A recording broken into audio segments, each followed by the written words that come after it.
બાપાને કહે છે કે હું તો માતાજી કને જવાનો કથા સાંભળવા. 7 દિવસથી માતાજીને કને છે. માતાજીનો હાથ પકડે અને ખેંચ આવે. રાતના 12-1 વાગે ખેંચ આવે તો એના બાપાનો ફોન આવે, ગુરુજી નીરવને ખેંચાય છે તો શું કરીએ? કારણ કે ગોધરામાં રહે, ગોધરાની આગળ રહે, ડોક્ટર ગામડામાં ડોક્ટરનું નક્કી નહીં. એના બાપનો ફોન આવે, ગુરુજી નીરવને ખેંચાય છે ને એવી ખેંચ આવે કે એનો બાપોને માં બીની જાય તો હમણાંથી રામ રામ. ગુરુજી કે 5 મિનિટ ઠરી જાય, શાંત થઈ જશે, એની ખેંચ મટી જશે. અહીંથી ફોન પરથી ગુરુજી એના બાપને આ કહે કે તું શાંતિ રાખ, 5 મિનિટ એને સારું થઈ જાય ને સારું થઈ જાય. આ છોકરો સમજ. ડોક્ટરે કીધું કે આ જીવે જ નહીં. તારા બાળક છે સીવામાં છે. બાપ ના આવે, બાપની ફરજ છે કે અહીંયા આવવાની છે કે નહીં? નિગુરા ના બનશો, પુણ્ય છીન થાય તો દુઃખના ડુંગરા આવવાના જ છે. માતાજી બહુ સરસ સમજાવ્યું છે. શું કહું તમને? બેસી જા બેટા, બેસી જા. હવે તો કેટલા પરચા આપું તમને? કેટલા પરચા આપું? એવા યોગી પુરુષ અમારા ગુરુજી. ઘરની દાળ મુરગી બરાબર, આ નામ અગ્ને વાલી નર્મદા, આ અક્ષય પાત્ર. કેટલા લોકો અમાસે આવે, 11 આવે, પૂનમે આવે છે. આવે છો કોઈ? આઈને કમસે કમ માનને પગે તો લાગો. અમાર સંતો શું આપીને જાય છે? કેટલો ખજાનો આપીને જાય છે. બોલો તો ખરા. ઋષિ મુનિ આસક્ત ઋષિ શું આપી રહ્યા છે? ખાલી ઘરમાંથી નીકળવાનું છે, નર્મદા કિનારે આવીને નમન કરો માતાજીને તો તમારા ભવના ફેરા છૂટી જાય, અહીંયા જ મુક્તિ મળી જાય, અહીંયા જ વેરાય રહી જાય. આ એની માં છે. કોણ આવે છે બોલો? અમારા ગુરુજી ગાંડા હતા કે એની પાછળ એટલા બધા એ થઈ ગયા. નર્મદા જયંતિ ઉજવે, એમની જયંતિ ના ઉજવે. શું છે? કારણ કે તમે એનું મહત્વ નથી જાણતા એટલે શ્રદ્ધા નથી વધતી. કોઈ વસ્તુની પર આપણે મહત્વ ના સમજો ત્યાં લગીને તમને શ્રદ્ધા નહીં વ્યક્ત થાય. એક રાત્રિ નર્મદા કિનારે વ્યક્ત કરો. નર્મદા મહાપુરાણમાં તો શું લખ્યું છે બાપા? જિંદગી તો જવાની પાણીના લેલાની માફક જાય છે. પછી આ અવસર વારે વારે નહીં આવે તમારી પાસે. આ ઘડી નહીં આવે. આટલા ખર્ચ કરી અમારે કઈ જરૂર હતી ના. જે ગુરુ મહારાજે આપ્યું એ અમે તમને કીધું છે. સંતોની વાણી ક્યારેય મિથ્યા નથી થતી. સમજી જાઓ, ભગવાન બોલવાનો નથી પણ સંતના વાણીથી ભગવાન બોલાવે છે. કઈ દીધું સપ્તો ઋષિએ ચિરંજીવી ભવ. કેટલો ઓછો આયુષ લઈને ના મિથ્યા સહી શકાય. કારણ કે સંતોની વાણી મિથ્યા ક્યારેય થાય. એવા અમારા ગુરુ મહારાજે કેટલાના પરચા પડ્યા, કેટલાની ગોદ નહોતી, સુની હતી, કેટલાની ઘેર બાળકો આપ્યા.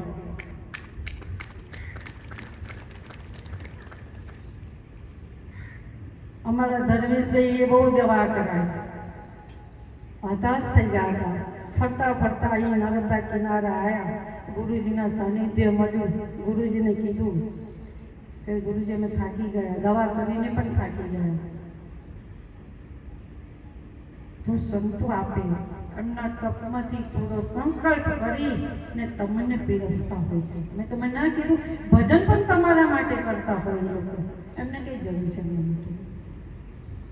એ પરમાવસ્તિક માટે જ જીવતા હોય.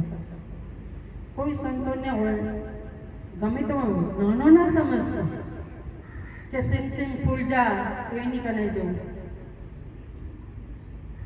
અમારા દાદા ગુરુ કેવા હતા ખબર છે? કપડા જ કઢાવે, કઢો જ્યાં પરિક્રમા કરીને કરાયા છે દાદા ગુરુ. ને જેને કપડાં કાઢી દાદા એવું આવરણ કરે કે દાદાને જ કપડાં કાઢેલા દેખાય, બીજી પબ્લિકને કપડાં પહેરેલા દેખાય. ને જેને માની લીધું એમના આવરણો બધા છૂટી ગયા. યાર બધું છૂટી ગયું એનું. જીતે જી એના આવરણો બધા છૂટી ગયા. હવે તમને એવું કે કપડાં કાઢી જાઓ તો તમે તો અમને મારવા જાઓ. માતાજી ગાંડા થઈ ગયા છે. પણ મને સિદ્ધ પુરુષ અમારા દાદા ગુરુ તો બબે બીડી પીવે, આમ મોડા કાઢે. તો એક જણે વિચાર આવેલા આપણા પૈસાનો આ બહુ ધુમાડા કાઢી નાખે છે. એને ખાલી વિચાર આવ્યો કે આપણા પૈસાનો બહુ કે છે ધુમાડા ઉડાડે છે. બાપા કશું ભૂલ્યા નહીં. 10,000નું બંડલ મૂક્યું. અમારે તો તારે ધૂણા છે તે ખબર છે? ધૂણા ચાલુ જ હોય અમારે સંતોના આશ્રમમાં જાઓ ને તો ધૂણા ચાલુ. તારે અમારા બાપાનો ધૂણો કેવો હોય? પાયમાસ હતો ને પાયમાસ પર 24 કલાક ચા ચાલુ. કોઈ આગળ આવીને બેઠો હોય તો કે લાઈ કાબડા તારા ખિસ્સામાં આ દવા પડી છે, દવા ચામાં નાખી ને એ ચા બધાને પીવડાવે. અને એ ચા અમૃત જેવી થઈ જાય. તો 10,000નું બંડલ મૂક્યું અને એમાંથી એક નોટ કાઢી બાપાએ જલાઈ અને બીડી પીધી અને નોટ ધૂનામાં નાખી દીધી. એવી રીતે આખું બંડલ બારી નાખ્યું. પેલાને કંઈક થવા માંડ્યું કે હવે આ જગ્યાએ દાન અપાય નહીં.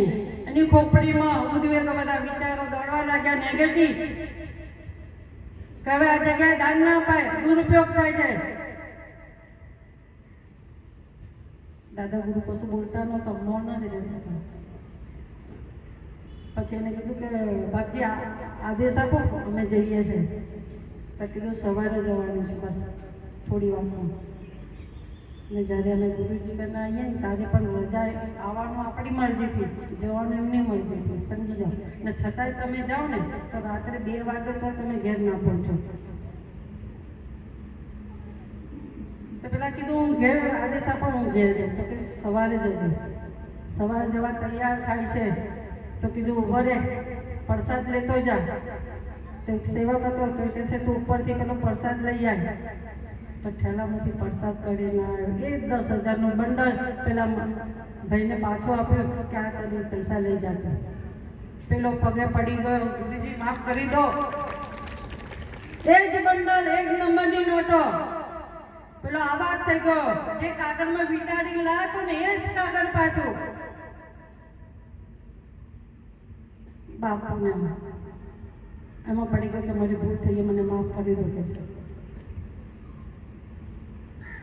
તમે કશું તૂટી જાઓ ને તમે એસ્પ્રે પડાવવા જાઓ ને, એવી રીતે તમે સંતોની સામે આવો ને તો તમારા માઇન્ડમાં શું ચાલતું હોય ને એ ખબર પડી જાય.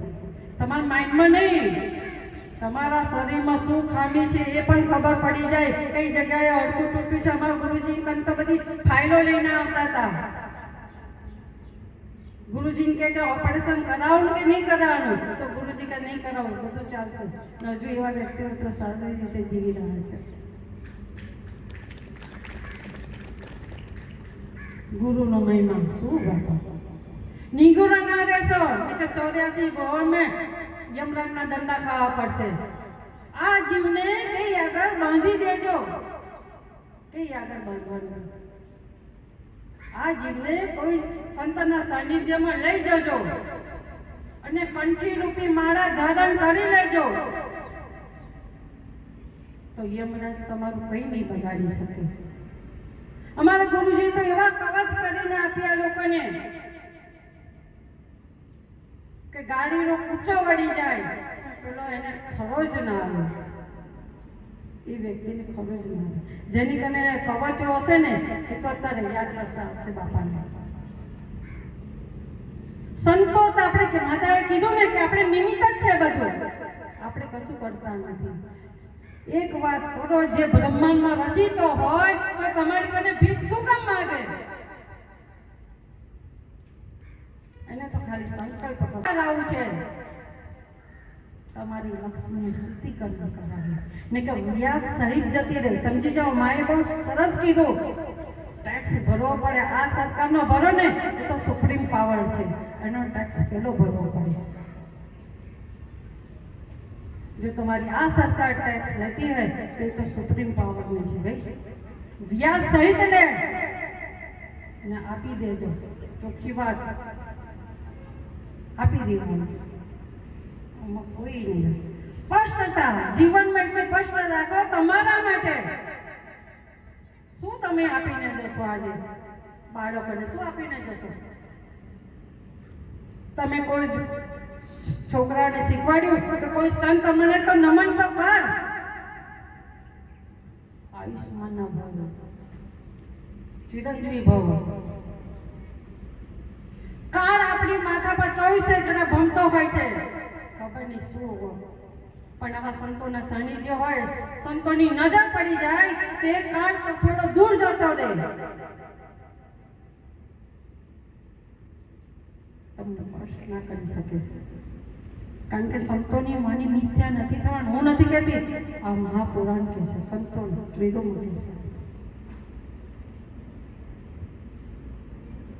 આજે 14મી શું કહેવાય? આજે શું છે?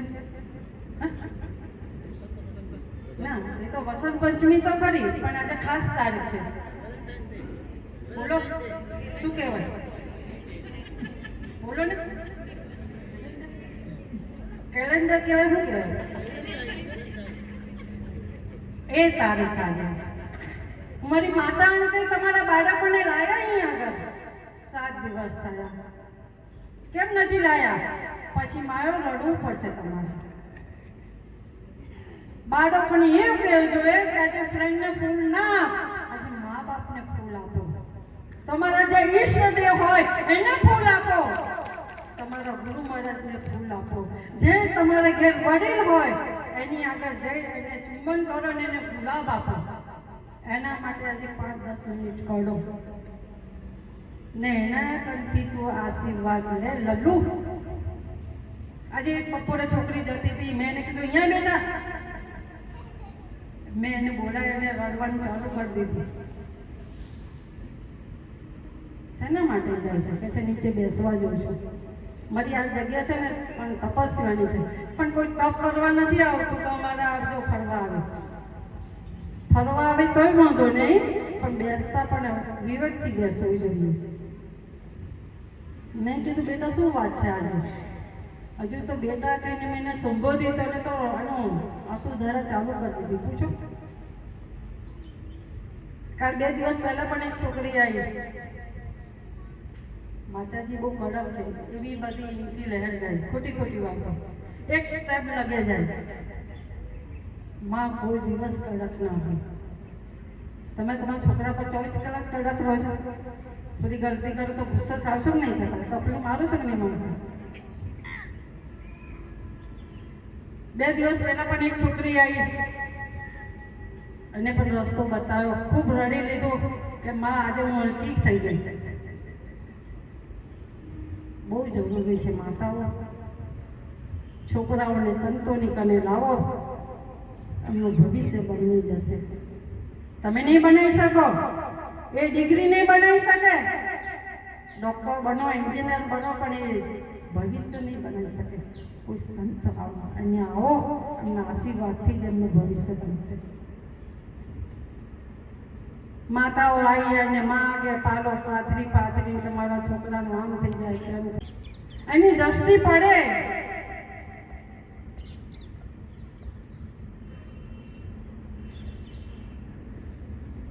સંતોના સાનિધ્યમાં રહી વાલિયામાંથી વાલ્મીકી બનાવી શકે. તમારું નહીં સાંભળે, તમારા બાળકો તમારું નહીં સાંભળે, એ સંતોની વાણી સાંભળશે, સંતોની વાણી સાંભળશે. તમે ઘેર બોલ બોલ કરશો તો આ ડોહીને ટેવ પડી ગઈ છે કચકચ કરવાની. તમારી બોલને નહીં નીકળે. શીખવાડશે નહીં કે ગંગા સતી ને પાનબાઈને તરીકે રહેવું જોઈએ ઘેર. આહા, મિલકત તો આ છે ને કાલે નથી ને રહેવાની નથી, પરમેનન્ટ કોઈની થઈ નથી. આ દેહનો ભરોસો નથી તો પછી એનો શું ભરોસો? એ તો ચંચળ છે. તમારે પરમેનન્ટ એને રાખવી હોય તો એનો સદુપયોગ કરજો.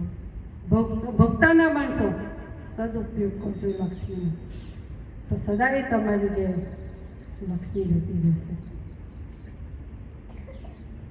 તો અમારા ગુરુજીએ 7 વર્ષનું બાળક હિમાલયમાં જાય, અલગ કરીને સર્વેશાનંદજી નામ આપે, આવું એક તીરથ આપીને ગયા. ને જ્યારે વ્યક્તિ હોય ને ત્યારે એની વેલ્યુ બહુ ના હોય, ગયા પછી એની વેલ્યુ સમજાય, પણ બહુ વાર થઈ જાય, બહુ વાર થઈ જાય બાપા. તો કાલે કીધું કે સંતો જીવતા શીખવાડે આપણને. રિટર્ન ટિકિટ બધાની છે, આપણી બધાની. આપણે જોગની છે, આપણે જગદંબા છે, આપણે ગાયત્રી છે, પણ એને જાગૃત કરવાની છે.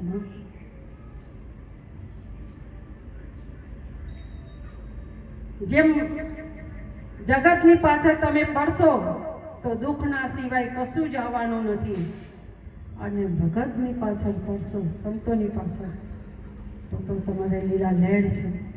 કોણ કરી શકે? જગતની પાછળ દોડશો તો દુઃખ સિવાય કશું હાથમાં નહીં આવે તમારું, અને ભગવાનની પાછળ દોડો. અમે ભગવાનની પાછળ દોડ્યા છે તો તમે કેવા આવો છો સત્સંગને ભલા આશીર્વાદ લેવા? કારણ કે અમે એની પાછળ દોડ્યા છે, એની ઝાંખી કરી છે. કારણ કે મન રૂપી જગત આપણા મનમાં ભરેલું છે અને ખાલી કરવાનું છે. કોણ ખાલી કરાવશે? તો સંત હોય, ગુરુના સાનિધ્યમાં જતા હોય, સત્સંગ થતો હોય, સત્સંગથી જ આપણા દુઃખ ટળશે. સાંભળી લો, પરિસ્થિતિને ખબર પડી કે આજે 7મા દિવસે મારું મૃત્યુ નિશ્ચિત છે, એટલે જાગૃત થઈ ગયો, રાજપાટ છોડી અને સંતના સાનિધ્ય ગુરુની ખોજમાં નીકળી પડ્યા, અને ગંગા કિનારે જઈ અને સુખદેવજી મળી ગયા. ગુરુ તો પછી આપણને જરૂર ના પડે? પડે. સત્સંગ જોઈએ જીવનમાં. એ ભયભીત થઈ ગયા કે આજે 7મે દિવસે મારું મૃત્યુ છે, તો રાજપાટ છોડી અને ગુરુની શોધમાં નીકળી પડ્યા. ગંગા કિનારે સુખદેવજી મળી ગયા, અને પછી ગુરુ મળ્યા એટલે નિર્ભયતા આવી ગઈ કે મૃત્યુ પણ મને ડર નથી. સામે મૃત્યુ હોય ને તો ભયભીત થઈ જતા હોય દરેક જીવ. માતાજી કાલે કીધું દરેક પશુ પક્ષી હોય એને જીવ બચાવવાની એ હોય, નિર્ભયતા આવવી જોઈએ. તો કેવી રીતે નિર્ભયતા આવશે? બતાવો મને. ભજન સત્સંગથી જ આવે, વધારે નહીં કહેતા. મારી વારીને વિરામ આપું છું કે આપણે ભગવાન ઉપર જો ભરોસો રાખીએ છીએ ને કે ભગવાન આપણું કામ પૂરું કરે છે. એનો એક દાખલો અમને મારા સમજમાં આવ્યો છે કે હું તમારા આગળ કથન કરું છું. એક ભાઈ હતા આયુર્વેદિકના, એમને નક્કી કરેલું કે ભાઈ મારે આ રીતે મારું જીવન કાઢવું છે. તો એ સવારે એમના પત્ની કહી દે કે ભાઈ આજે આખા દિવસનો ખર્ચો 100 રૂપિયા છે કે સારું. એટલે એ ભાઈ જે બધા આવે રોગી લોકો એની સેવા કરે, અને 100 રૂપિયા મળે ને એટલે બાકીની બધી સેવા ફ્રી થયા કરે. હવે તે વખતે એમની દીકરી નાની હતી, એકદમ નાની, અને આ પ્રમાણે પ્રોગ્રામ ચાલતો થાય. બીજે દિવસે 200 થાય, 400 થાય, એમ કરતાં કરતાં જેટલું કહે એટલું આઈને ઊભું રહે ને પછી 400 રૂપિયા જાય પછી એ બધું બીજું જે કરવાનું હોય એ બધું એમને ફ્રી કરે. એ પ્રમાણે કરતાં એક દિવસ એક લંડનથી માણસ આવ્યો અને એક તડકામાં ઊભો હશે તો એમને કહ્યું કે ભાઈ કંઈ સાંભળો શાંતિથી અહીંયા ઘરમાં બેસો શાંતિથી. અને તે ઘડીએ એમને એ છોકરીને જોઈ નાની હતી, કશું બોલ્યા નહીં અને એમની દિનચર્યા જોઈ અને જતા રહ્યા. એમ કરતાં વર્ષો થયા, દીકરી મોટી થઈ, બધું થઈ ગયું અને માતાજીએ કહ્યું કે જુઓ, આજે આટલો ખર્ચો છે અને દીકરીને લગાવણ કરવાનો આટલો ખર્ચો છે. તો જ્યાં સુધી ઘરનો ખર્ચો હતો ને ત્યાં સુધી એને લીટી મારી દીધી કે જો આ ખર્ચો છે ને ત્યાં સુધી હું મનથી કહેલું કે હું ત્યાં સુધી આ કામ કરીશ. અને એ 400 રૂપિયાની કે 600 રૂપિયા જેટલી જરૂર હતી એટલા પૈસા તો એટલે બંધ કરી દીધું. પછી જે આવ્યા એ બધું. હવે માતાજી તે વિચાર કરે છે કે દીકરીના લગ્ન બાબતે પછી એ કરતા નથી, ચિંતા નથી કરતા. આજે આટલા ખર્ચાની જ ચિંતા કરીને એટલા જ પૈસા આવી ગયા, હવે શું થશે? ત્યાં આગળ પેલો ભાઈ લંડનથી આવ્યો ભાઈ, એ આવ્યો એમની પાસે અને એ વૈદરાજે કહે છે કે હું આટલા વર્ષો પહેલાં અહીં આવ્યો હતો અને તમે જોયું હતું તે વખતે મારી દીકરી કે તમારી દીકરીની જેમ નાની જ હતી. તે વખતે મેં તમારી જે દિનચર્યા જોઈ એટલે હું બહુ ખુશ હતો અને તે દિવસથી મારા દીકરીના જે પ્રમાણે ઘરેણા કે આ બધું બનાવતો હતો, જે જોડે તમારી દીકરીના ઘરેણા બનાવવાનું બધું સારું કર્યું. આજે મારી દીકરી પરણવા લાયક થઈ છે, એના માટે પણ બધી વ્યવસ્થા કરી છે. એટલી જ વ્યવસ્થા તમારી દીકરી માટે કરી છે. એમ કરીને એમને બધા પૈસા એમને દાદીના હંગાતે આપ્યા. હવે આ જો આપણે છે એ શાના ઉપર છે? શ્રદ્ધા અને વિશ્વાસ કે ભાઈ મારે આટલું કામ કરવાનું છે અને એ સિવાય મારે બધી જનસેવા જ કરવાની છે. એવું તમે પ્રભુજીના આગળ નક્કી કરો અને એ પ્રમાણે વર્તો તો તમારું કામ કોઈ પણ દિવસે ખોટું નહીં થાય. તમને જેટલી જરૂર હશે એટલું ભગવાન આપશે. પણ આપણે શું કરીએ છીએ ખબર છે? અરે પેલા મનુભાઈ છે ને એમની પાસેથી માગી લઈએ થોડા પૈસા, એ આપશે, આપણે મદદ કરશે, આવી રીતના. એટલે આપણે આપણા પણમાંથી ચૂકી જઈએ છીએ. પણ પૂરેપૂરી શ્રદ્ધા રાખીને, વિશ્વાસ રાખીને જે આપણે નક્કી કર્યું હોય નિશ્ચય એ પ્રમાણે કરીશું તો આપણું કામ પૂરું થશે. એવી મારી પોતાની માન્યતા છે અને અમે જે કહેલું છે સત્ય ઘટના બનેલી કરીશું તમને. તો એના ઉપર તમે વિચાર કરજો અને કોઈ પણ નિશ્ચય કરજો તમે, એ નિશ્ચયને વળગી રહેજો અને એ નિશ્ચય તમને પ્રભુજી સુધી લઈ જશે અને સારા સંત સુધી લઈ જશે. એટલું મારે કહેવાનું. નમો નારાયણ. આપણા 14 વંદનીય હતા અને આપણે ગૌરવ લેવું જોઈએ. એમના વારસદાર બંને માતાઓ મહામંડલેશ્વર થયા. આ પૃથ્વીલોકમાં કોઈ બે બહેનો મહામંડલેશ્વર હોય એવું મેં ક્યાંય સાંભળ્યું નથી. આ ગુરુ હરિને રચિત પ્રોગ્રામ છે. જેમ રામ સીતાના લગ્નનો પ્રસંગ શિવજીએ બનાવ્યો હતો એમ આ પ્રોગ્રામ સ્વયં ગિરનારજી બનાવેલો છે. આ મારું વ્યક્તિગત માનવું છે. હવે માતાજીએ સમગ્ર માર્કંડ ઋષિને યાદ કર્યા અને માતાજીએ પણ યાદ કર્યા. હવે માર્કંડ ઋષિ વિશે તો આપણે ગૌરવપૂર્વક વાત કરું. આપણે 4000 યુગનો કલ્પ થાય. આપણે કળિયુગ, દ્વાપર, ત્રેતા અને સતયુગ 4 યુગની એક ચોકડી, એવી 4 ચોકડી ને 1000 ગુણો 4000 યુગનો કલ્પ થાય. 4 યુગની એક ચોકડી 1000 ગુણો એટલે એક કલ્પ થાય. હવે જ્યારે આ કલ્પ પૂરો થાય છે ત્યારે 4 વ્યક્તિ બચે છે. 4માં શિવ, પાર્વતી, નર્મદા માતા અને માર્કંડ ઋષિ. આપણે કુલ 28 કલ્પ છે. એની અંદર છેલ્લા 7 કલ્પ મહાનર્મદાજીએ માર્કંડ ઋષિને ખોળામાં બેસાડી અને દૂધ પાયું છે. એ ક્યારે? એ તમને જરાક ક્ષણિકમાં સમજાવું કારણ કે સમય ઓછો છે. જ્યારે જળબંબાકાર થાય છે ને ત્યાં શિવ પાર્વતી ભજન રૂપી શયન કરે છે. એને 10,000 વર્ષ લાગે છે. એટલે શિવ પાર્વતીજી પોતાની કન્યા મેકળ કન્યા કહ્યું કે નર્મદા માતા કહ્યું કે રેવા માતા કહ્યું એને આદેશ આપે તું 14 સર્વે કરીને આવ. એટલે એમને સર્વે કરતા 10,000 વર્ષ લાગે છે. ત્યાં સુધી શિવ પાર્વતી ભજન રૂપી શયન કરે છે. ત્યારે ઘટના એવી ઘટે છે કે નર્મદા માતાનો ઝાંઝરનો અવાજ આપણે બધા સાંભળજો. ત્યારે બહેનો છે ને એના લાઈફ પાર્ટનરને સવારના પૂરમાં નામને ન બોલાવે. એટલે પાર્વતી માતા શિવજી નામ સૌ કરાવી બોલાવે. આપણી કન્યાનો અવાજ સંભળાય છે. નવું સૃષ્ટિનું સર્જન કરવા માટે ચેરી બતાવો. એટલે નર્મદા માતા પવન વેગે આવે છે અને પિતાજીને ચરણમાં ઢળી પડે છે. તે વખતે શિવ પાર્વતી ઊભા થાય તો માર્કંડ ઋષિ ઊભા થાય છે. એ માં મેં 10,000 વર્ષ સુધી આમાં કાંઈ નાખ્યું નથી. આમ હાથ પકડી ખોળામાં દૂધ પાય છે માર્કંડ ઋષિને. ત્યારે જે વખતે દૂધ પડ્યું ત્યાર પછી બીજે દિવસે ઉત્તરવાહિનીની પરિક્રમા માર્કંડુસે ચાલુ કરી. એ વચ્ચે 151 વર્ષ સ્થગિત હતી. તે માના આશીર્વાદથી 2008માં ઉત્તરવાહિની પરિક્રમાનો પ્રારંભ થયો અને લાસ્ટ યર 20 લાખ લોકોએ પરિક્રમા કરી. પૃથ્વીની ઉત્પત્તિથી આજ સુધીમાં વધારેમાં વધારે સંખ્યા હતી. એક શબ્દ બીજા પણ કહું કે રાજા બલિના વખતમાં આ પરિક્રમા એટલી બધી ફૂલી ફાળી હતી કે રાજા બલિ જો કોઈ ભક્ત થયો નથી. એ નર્મદાજીના બહુ મોટા ભક્ત હતા. આપણે જે જમીન પર બેઠા છીએ ને, ઉત્તર તટ 12 માઇલ, દક્ષિણ તટ 9 માઇલ, એને નર્મદા પરિક્રમા છે ત્રામાના પત્રે લખેલું. આ ભૂમિ જે છે, મેં એક વખત મુકેશ અંબાણીને પત્ર લખ્યો, તું પરિક્રમાથી કંઈક સેવા કર. આ કોઈ તારા બાપુ ધીરુ બાપાનું કે પરુ બાપાનું મેં એવું લખાવેલું. બહુ સરસ. આ પરિક્રમા શેનું છે?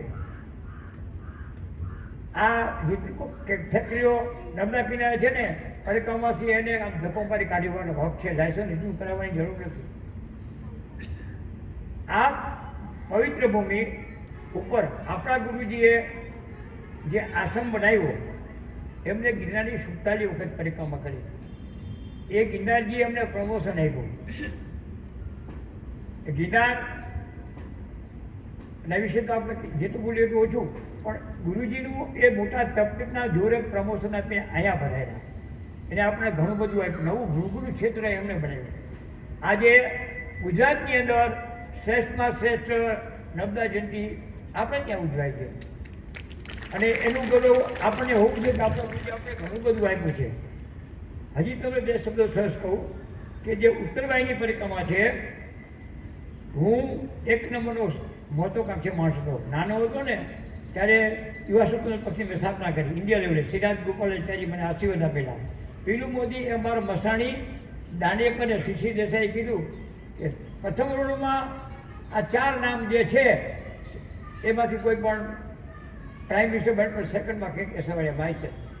પણ એવું કમનસીબ કે સ્વતંત્ર પક્ષ વિશેષ થઈ ગયું, હું બાવો થઈ ગયો. બાવો થયું એ તમે રહસ્ય કહું. મારા બાપે મને 46 વીઘા જમીન ભાગમાં આપી હતી. કીધે સત્ય વાત છે. હું એવો ઉઠાટ મારા ગામમાં બધી મેં રાજકામમાં સાફ કરી નાખ્યું.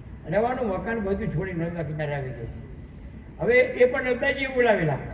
ત્યારે હું નર્મદા કિનારે બહુ જ અફસોસ કરતો હતો કે મારા જેવો પટેલ સમાજમાં કોઈ મૂર્ખ નહીં, અક્કલનો ઓછો.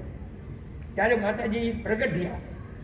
એટલે મને સમજ ન પડે કે આ માતાજી છે, પણ એ મને વિશ્વભર ભારતી બાપુ રસ્તામાં મળ્યા સરખે. મને કદી કહેતું પરિક્રમા કરીને હાગરું છું, હું પરિક્રમા કરીને આવ્યો કે માતાજી મળ્યા ના. હું તો એમ માનતો હતો, મારી બાના ઉપર દર્શન આપ્યા હતા મને ઓપન સાથીએ. પણ હું એવું માનતો હતો કે હું રાજકારણ ભાઈ કે મારા મિત્રો અહીંયા પાવે મૂકી દીધો ના, કે તેને માતાજી જતા. અને એ માતાજીના દર્શન જોડે આ ઉત્તરવાહિની પરિક્રમા મારા થકી પુનઃ પ્રારંભ થયો. અને આ વર્ષે 30 થી 40 લાખ લોકો આવવાના છે. એની તૈયારી થઈ ચૂકી છે. ભોજન દરેક માટે ભોજન, રહેવાની વ્યવસ્થા પણ કરી છે બને એટલી. અને આમાં કોઈ રનાઉટ થાય તો હું કાંઈ ખાતરીપૂર્વક નથી કહેતો, પણ બધા તમે પધારજો. અને આ પૃથ્વીલોકની શ્રેષ્ઠ પરિક્રમા છે ઉત્તરવાહિની. એનું એક બીજું એક રહસ્ય કહું તો બધી નદીઓ ખડખડાટ કરતી હોય છે, માંડ નર્મદાજી ઓમ કરતા હોય છે. અને આ પરિક્રમાનો પ્રચાર કરવા માટે હું નથી જતો, શહેરમાં નર્મદાજી જાય છે. હું માત્ર 4-5 હજાર પત્રિકાઓ છપાવું છું, અહીંયા આપણે ત્યાં ફરી છે. પણ સેમ નર્મદા માતાજી જાગૃત કરે છે, ચેતના આપે છે. અને મેં કોઈને અન્નક્ષેત્રનું કહ્યું જ નથી કે તમે અન્નક્ષેત્ર નાખો. 20 લાખમાંથી કોઈ માણસ ભૂખો ગયો નથી, કોઈ પણ વ્યક્તિ ભૂખો નથી ગયો. રહેવા માટે પણ મેં કોઈને કહ્યું, પણ બધી આજુબાજુના ગામમાં રોકી રહ્યા, બાપડા રોકાઈ જાઓ, બાપડા રોકાઈ જાઓ. તમે ખેડ કાઠિયાવાડથી આવ્યા, તમે મહારાષ્ટ્રથી આવ્યા, કોઈ ફૂટપાથ પર નથી ઉઠ્યું. આવી આ પરિક્રમા છે. અને એ પરિક્રમા ભાગ્યશાળી આત્માઓ કહી શકે ને 14 લોકની મોટામાં મોટી પરિક્રમા આ છે ઉત્તરવાહિની. અને એ પરિક્રમાની મેં પત્રિકાઓ વેચી છે. બધાને વિનંતી કરું છું, પ્રાર્થના કરું છું કે you must come without fail. Is it a supreme efforts and supreme efforts have not fine try. Please come. આપ જ્યારે પધારો ત્યારે સંભવ છે કે તમે રાતે 2 વાગ્યા હોય તમે એવું વિચારો કે હવે 2 વાગ્યા કે જમવાનું કરે. આપણું રસોડું 24 કલાક ચાલુ હોય છે. તમે રાતે 3 વાગે આવો કે 4 વાગે આવો, ભોજન ત્યારે જ હોય છે અને બધા આવજો. રાતે પરિક્રમા ચાલે છે, એવું કાંઈ નહીં કે બપોરે બંધ થઈ જાય, એવું કાંઈ નથી. તમે બધા બધાજો. વાણી એટલા માટે વિરામ આપું છું કે ઘણા બધા વક્તાઓ છે. આઈ એમ ટુ વોટરની ફાર્મોશન વધારે બોલવામાં બહુ મજા નહીં. જે મૌન રાખીને આવ્યો કે બાકી બધાએ હવે બધી हम कोलकाता से आए हैं, इंटरनेशनल वेदांत सोसाइटी से, और शिवानंद माता जी से अयोध्या में परिचय हुआ है। तो हम दोनों का एक बात का वो जो मतलब एक चीज़ था कि हमारे गुरुदेव भी पिछले साल उनका शरीर लीन हुआ है और माता जी का भी। तो जब हम लोग मिले तो वहाँ पे वो लग रहा था कि गुरु हमारे गुरु